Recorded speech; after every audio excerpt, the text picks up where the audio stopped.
Good afternoon. My name is Scott Miller, and today we are featuring a special guest on Lessons from Failures. Normally we film in Chicago or Miami here in the US, or in Ho Chi Minh City when we're in Vietnam. But today we have I'll call it a delightful experience of being able to film in the village of St. Charles, Illinois. It's a quaint little town, very nice, and the facility that we're in is a home that was built in 1866. And the folks who own it today now have returned it to the period with decoration, and it's just a beautiful, beautiful place. So we're super happy to have Heather with us today. Heather, very nice to meet you.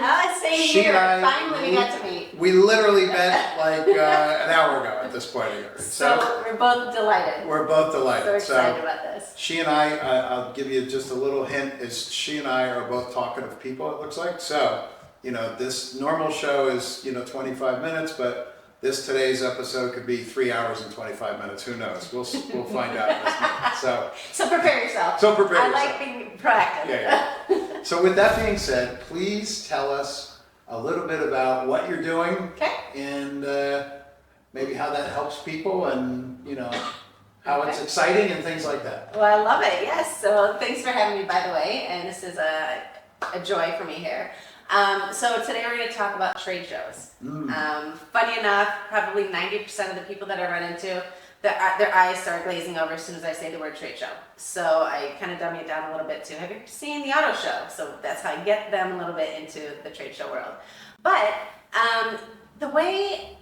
to get to a trade show, it's a business world. Not everybody's going to trade shows. But the way a person kind of inches yourself into the trade show world is you generally start in a marketing position. And so that was me about 30 years ago, right? So I started as a marketing coordinator. And then the progression that most people do, marketing coordinator, you kind of do that for a couple years, learn here and there, take little bits and pieces of how you can learn and do things better. And then you moved up into the marketing manager and then up to the marketing director. So that was kind of like my progression between jumping into the marketing role for 15 years, right? And so lots of learning stories in between there. But trade shows have been my world for about 30 amazing years. Okay. So you just talked about 15 of those 30 years. Yes. What happened for the last 15 years of the 30 years? Well, so if we want to just say I moved to the other side of the table. Okay. So I was the one going to the show. Back then, we were showing our wares and trying to get people in the booth. So that was me for the first 15 years. The other half is me doing the designing of booths for other people. So whether you're a chemical company or a manufacturer or a food company, they come to me and say, hey, we're either you're just starting to go into the food industry and you need a new booth. Generally, you're starting at a 10 by 10, and then as you get older and your company gets older, wiser, and revenue goes up, you go into larger sizes. So we work with the companies that start with your 10 by 10 to people that are 50s by 80s, double decks and all that jazz. But so I actually forgot where I was going with my whole story. Because I get so passionate about this that I don't know, I apologize. I don't know where I was going with the whole story. No apologies needed. So what would you say are the most important things? Like the top 3 things that are most important about a trade show? Is it the colors? Is it the way the booth's set up? Is it the people that are attending the booth? What are the most important things to have a successful trade show? That's an awesome question. So, as you know, trade shows are expensive. No matter what you do, your credit card, you get this ding noise in the back of your brain. Garbage can, $20 for that, And so there's a lot of smart moves that you need to make in order to have your ROI to a comfortable position or to increase your profits. So, as I mentioned, when you start, you don't know what you don't know. You don't know where you're making your costly mistakes. So I would say, let's say your trade show sandwich. You've got the beginning, the middle, and the end. The beginning would be your pre-show planning. Then the meat is your at-show, and then the ending is your post-show. You can't have a sandwich without your inside, otherwise you just have bread, right? So the meat of the whole thing, I think, is, I'm gonna give you the 3 B's. You want to be the bug light. I'll give you a second one, is gonna be engaging, and you wanna be memorable. So those are your 3 B's. Be the bug light, be engaging, and be memorable. That was the Cliff Notes version. Now let me dive a little bit deeper into what each one of those mean. So when you're at the show, everything else that you do, your bread on your trade show sandwich, doesn't matter unless you are taking advantage of what you do at the show. You have a room of hundreds of people that are your ideal customer. What you do at the show matters the most. So that's why the be the bug light, be engaging, and be memorable is so important. So when you are the bug light, and because I live in Illinois and summers are, mosquitoes are a nightmare, I always envision this bug light, and that could be, the zapper. You want people to engage to you without you having to do a whole lot. Because when you're at a trade show, there's so much going, hundreds of people vying for your attention, and you need to do something that's comfortable. You don't want to be the sales guy with a big hook. You don't want to be icky, right? So you need to do things to get people to want to come in.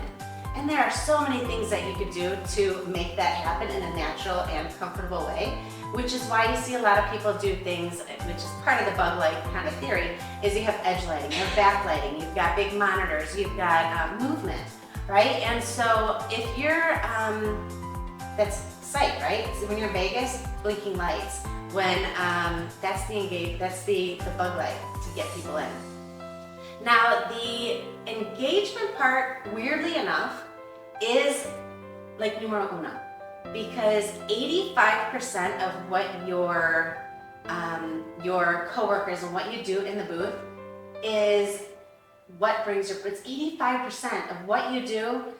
85% of your profit comes from what you do in the booth. Mm-hmm. So we're going to talk a little bit about training your staff. So only 26% trains their staff before they go to the show. So even if you did a little bit of trade show staff training, you're going to be way ahead of your competitors, because such a minimal amount of people actually take the time before you get to the show to tell them, this is how I need you to act. We're going to do this. If you see this cue, I need you to move this tire kicker along, because the name of the game is numbers. You need people to come in and out because you need the leads, and you want to be polite to everybody, right? And there's a finesse to it, and there's a little bit of practice. So I always encourage people, bring your A team. I'm an introvert, and so it's very difficult for me. My first show, I was like, can I just stand behind the podium and be a wallflower? Like, absolutely not. You cannot stand behind the podium, and there's all these little rules, and if you haven't been to a trade show, you gotta know the rules. But unless you have somebody tell you or hold your hand, you don't know. So the engagement is step 2. Mm-hmm. Then step 3 is be memorable. And I don't mean to sound like cliche, where we've always heard that saying by Maya Angelou, people will always forget what you did, but they will never forget how you made them feel, mm-hmm. right?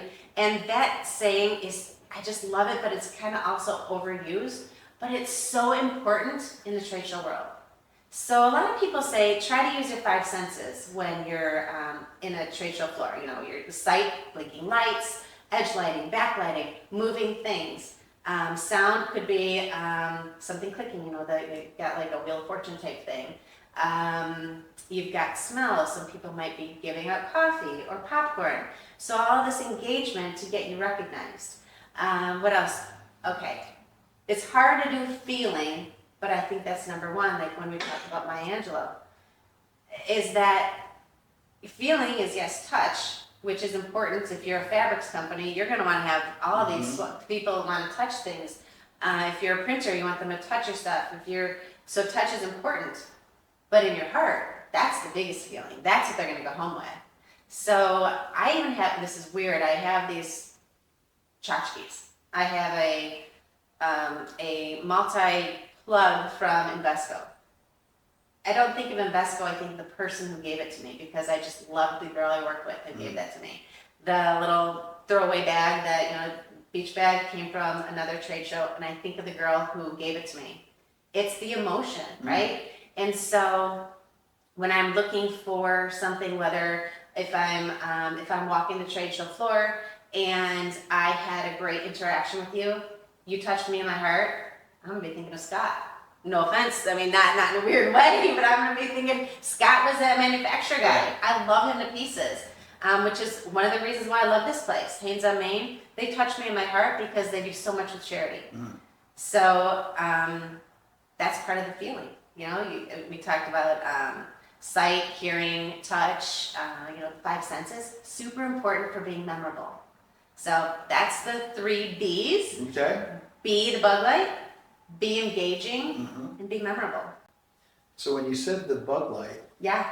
I instantly thought of somebody could do that at their booth. They could have a giant bug light. They could. That wouldn't actually zap people, but when they stepped into the booth, there'd be some kind of sensor or whatever, and it would go. You'd use the sound. You'd use sound. And the light, right? That crackling noise. Right. Who knows? Maybe they'd run at that I point. know. This could be a business opportunity for you. Could be. I'm thinking of new things that we can do for business. So exactly. So that's that, and I've been to a ton of trade shows, by the way. So awesome. I've had that same experience, and I know what you're talking about, where every piece in the booth, the carpet is. They charge you for the carpet. How many chairs do you want? Do you want a table? Do you want a desk? Do you want do you want a fake plant? Do you want two garbage cans? A water cooler, like all those things. And it's not like $50 for the water cooler. It's like $350 for the water cooler. Yeah, don't worry, if you want a can of Coke, it's $12. Yeah, right. So one of the two things you said that are I want to talk to you about or ask you about. First of all, you said you're an introvert. I'm having a hard time. So introverted. Yes. Oh my gosh. Yeah, this is killing me. If I'm with my girlfriends, I don't know. I love to read a book, and I just love to have my coffee and read a book. But I also, I love people. So it's hard to be an introvert and love people too. Yes. So that's why. Well, you don't strike me as an introvert, so I had to ask you about that. Oh, that's funny. Thank you. But what I do want to ask you about is, in your experience, in the 30 years of experience from both sides, right? Yes. So one from the marketing side where you're hiring people to do trade shows for you, kind of bring your ideas to life if you want. Okay. And then on the other side where you're taking your client's vision for how to have a successful show, how to, put their company in the best light, right? Yeah.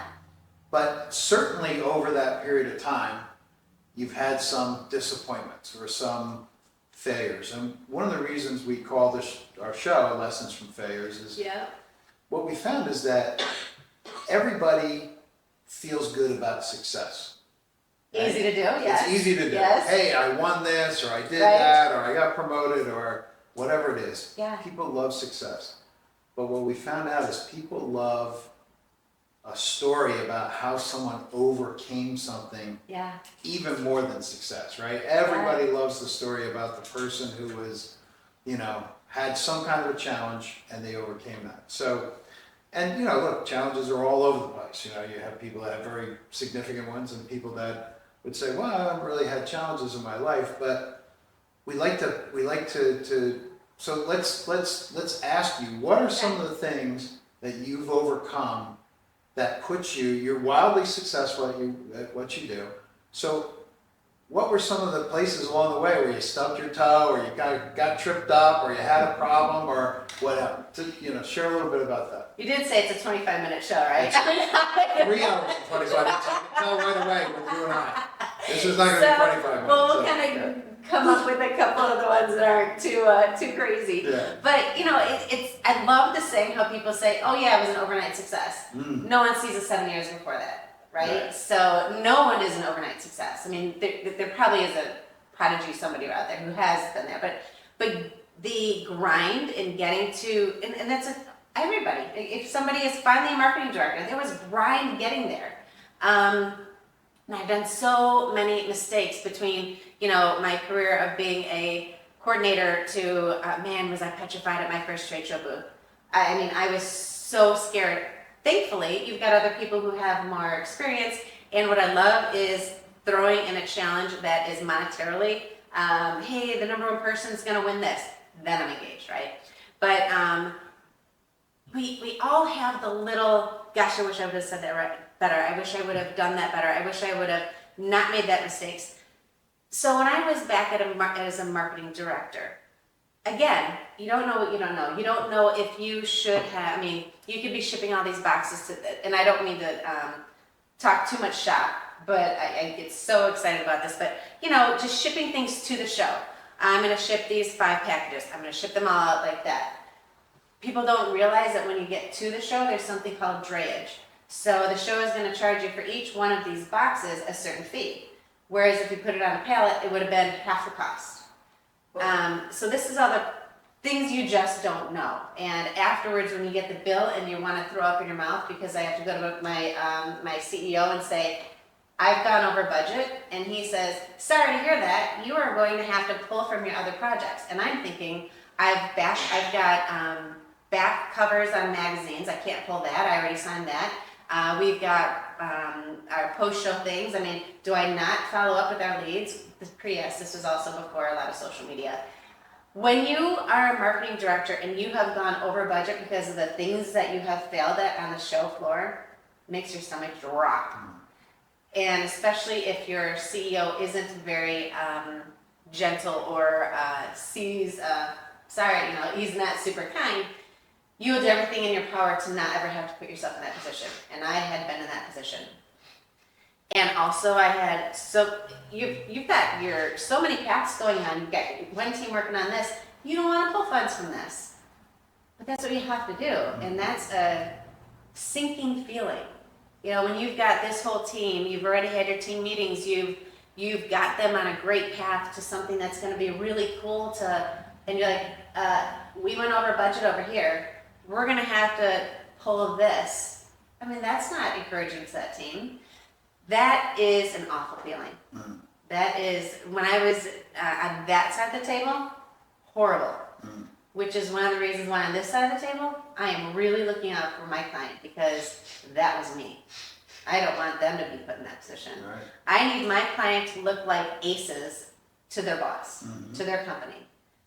That's what I think my job is. As for failures on this side of the table, so because I was in the other role, I knew some of the things, right? I'd already stubbed my toe plenty of times. I knew some of the, how to ship, go to the advanced warehouse rather than direct to show because you might be standing there with no booth. Unfortunately, sometimes things like that happen. That's happened to me once in my whole career and made me sick.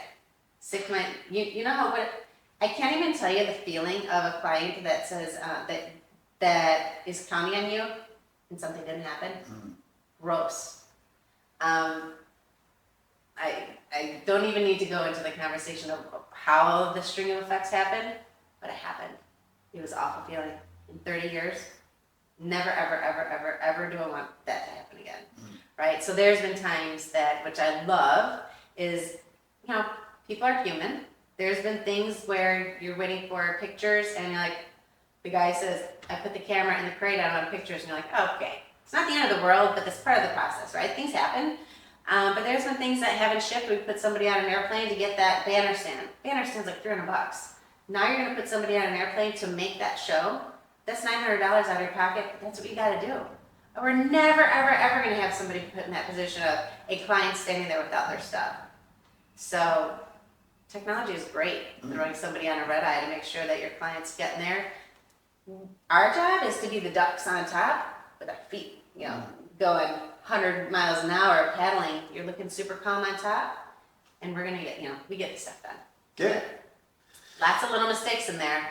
Well, and look, that you learn from mistakes, or hopefully people learn from mistakes. You feel it, and you know Well, because where it's- you were when it happened, Yes. where you get the phone call, know where you were standing. It's kind of like when Princess Diana died. Where were you when that happened? When 9/11 happened, where were you when that happened? I know exactly where I was when I got the phone call. Yeah. It's the same impact. It's an awful feeling. Yes.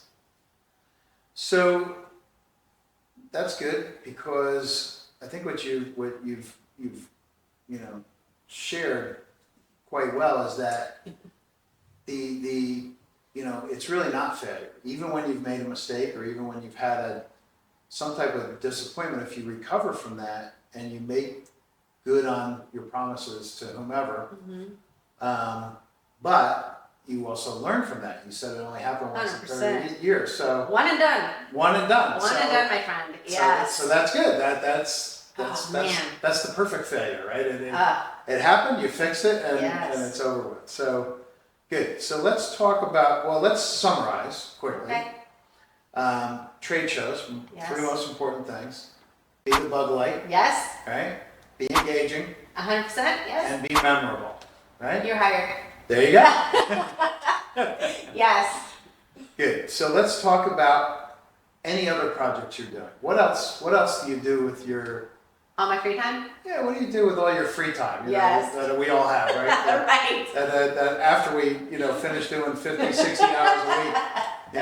Yes. Yeah. Well, okay, so my latest and greatest is I have now, launching next month actually, I'm launching a program called Booth Boss Bootcamp.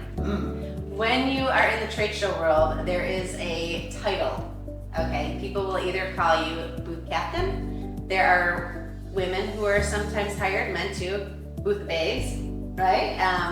And if you're trying to not be kind to maybe the captain, you might call them the booth biatch, Yeah. right? So you know all these terms.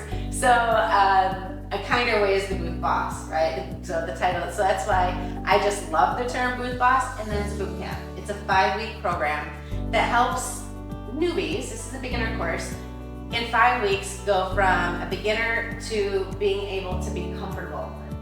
What's hard when you're first at a trade show is your confidence is not great. With that is mistakes, costly mistakes. With the costly mistakes ends up with bad ROI. With bad ROI, you look bad to your boss. So there is such a trickle effect from beginning to end, which is why we're trying to do this in 5 weeks. You're basically trying to get 2 to 5 years experience in 5 weeks. Now, one of the reasons, there's actually 2 reasons why we came up with this, if you don't mind me sharing. Sure.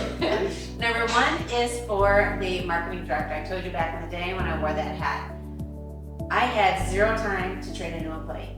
And the problem, but it's just the way the trade show world happens. You don't come out of college knowing what a trade show is and how to act and the etiquette and all that.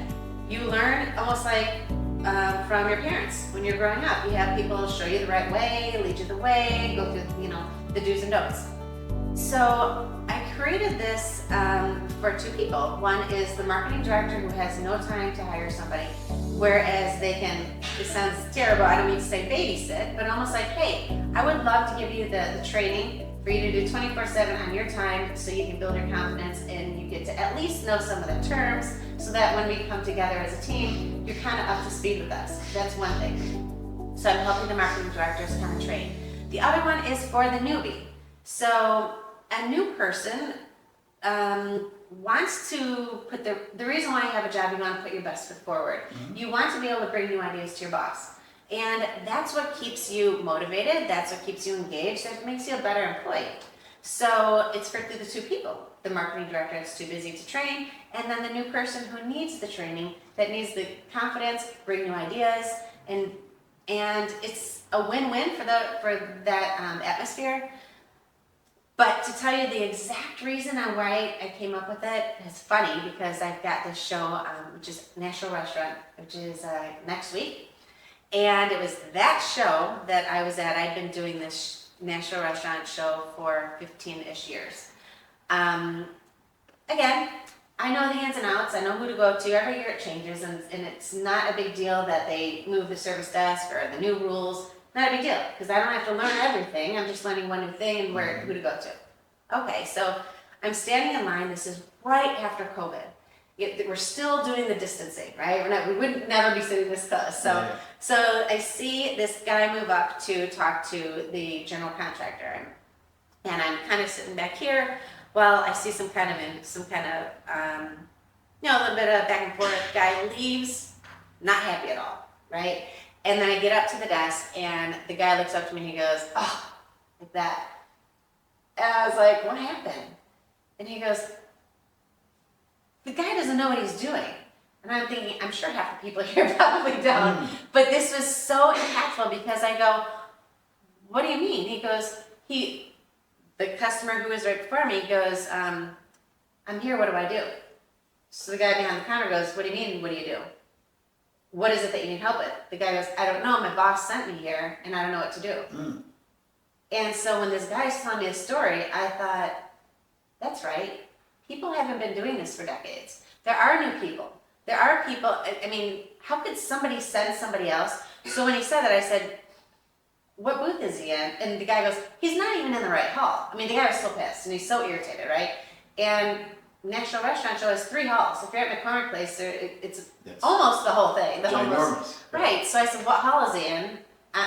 If you know the booth number, I'll go help him." He goes, "I don't even know." The guy had no interest in helping. And I had plenty of time. I was just making sure one thing was covered, just make myself feel good that it was done, right? I had plenty of time. I could have helped him. He was not interested in helping him. And I thought, this guy's boss sent him to a trade show, super expensive. National Restaurant, P.S., he was in the north building, or south building. Huge, huge room. You're competing with Blend Tech and, the big companies. I have no idea what size booth he was in, but it wasn't cheap. And a boss sent him and said, "Go make it happen." Go figure it out. And how does that guy feel? Obviously, he's in the wrong. He doesn't know what he's doing. So I thought, do I walk around all of McCormick Place trying to find this guy who I barely even got a glimpse of his back? I can't do that. So that's where I started feeling like there's a need for people's confidence. They could do it kind of in secrecy a little bit. There is something out there that does something similar, but it's in person. And it's a great option because if you like to travel, if you like to kind of get off work a little bit and stay in hotels and stuff, it's an awesome option. But mine is more so for you to build your confidence, come up with ideas, at least catapult you a couple years forward so that you can speak the lingo with your teammates. Sure. And for you to be like, okay, I've given him a little bit of training. He's gone from here to here. Now let's collaborate, right? So what does it look like for your client? You record this program, I'm assuming, right? Yeah. You put it into modules, and then It's like you were there. yeah, and then how do you present that to them? Do you go to the different companies that are presenting at trade shows and say, "Hey, we have this training in a box kind of a thing"? I love that. And so how does that process work?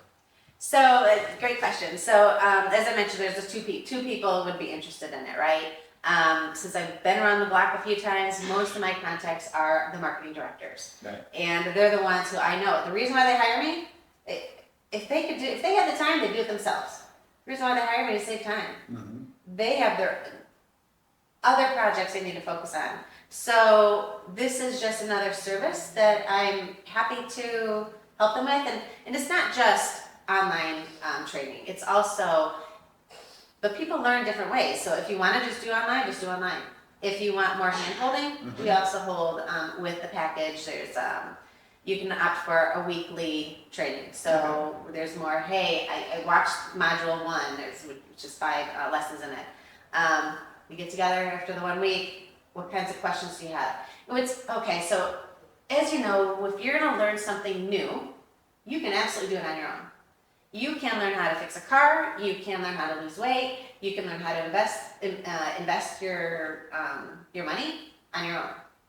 But what's going to get you there faster and safer is with a guide, right? Absolutely. I don't want to I'm trying to. Numbers are not my thing, but I do want to invest correctly for when I retire, old age, and all that jazz. So the best solution for me is to hire a guide.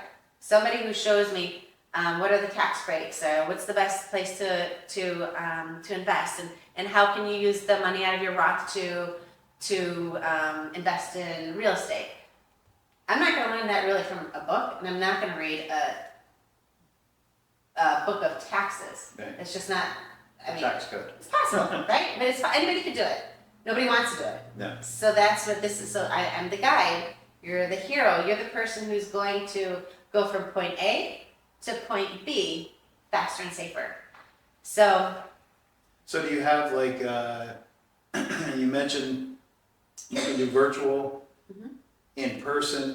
Are there different packages? Is there an all virtual, a virtual and in person, and then all in person, or is it?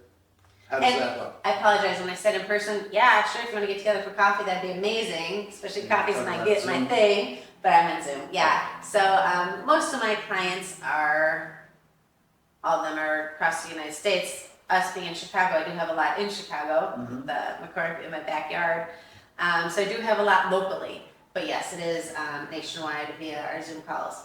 But yeah, there's different levels. Again, you can either just sign up, go to Tram, finish the program, and I don't know, you can go faster than 5 weeks if that's your thing. Yeah. Lickety split. Or if you want more hand holding, you can get together once a week for 5 weeks and make sure that you are understanding it from the start to the end. And there's homework in each one. You earn points along the way, and that's like it's not as great as a video game, but you get to see the progression. If you see there's this amount of points to be made and you're at 30, you're like, look at. I feel like I'm a little bit old school, and I love reading books. I love it in my hands because I can close the book and go, look at me. Look how fast the book I read so fast, I'm halfway through. It's the same thing I feel with points, is when you're halfway done, you're like, oh my God, I'm such a rock star, right? So you can see the progression, you get more excited, your confidence starts building. There's also extra credit things that you can do. And we call them stars. So they're not just points, they're stars. You get so many stars, you get super stars for additional bonus type things. That's your extra credit. And all these are tools that you would use in your everyday tool belt. Right. So it would be, how do you find the right trade show for you? How do you create a booth schedule? Just that kind of, lots of homework, lots of tools, lots of places to go, So you're not searching the web, you're not Googling your fingers to the bone, trying to get the right progression.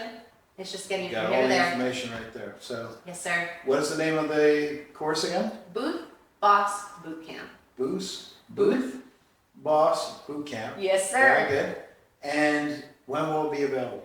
In June, so less than a month. Okay, June.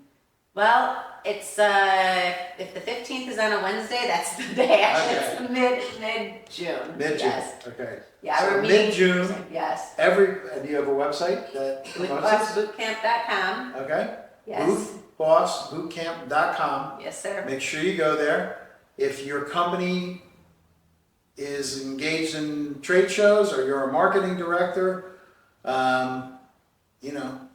boothbossbootcamp.com. Yes, sir. Sign up, and on the 15th of June, roughly, you'll be able Give or to take. get rolling. So That's right. anyway, Heather, it was You so bet. nice This has meeting been you a today. pleasure. It's been a pleasure learning about what you do, Appreciate that. and thank you for inviting us to this beautiful venue to film the show.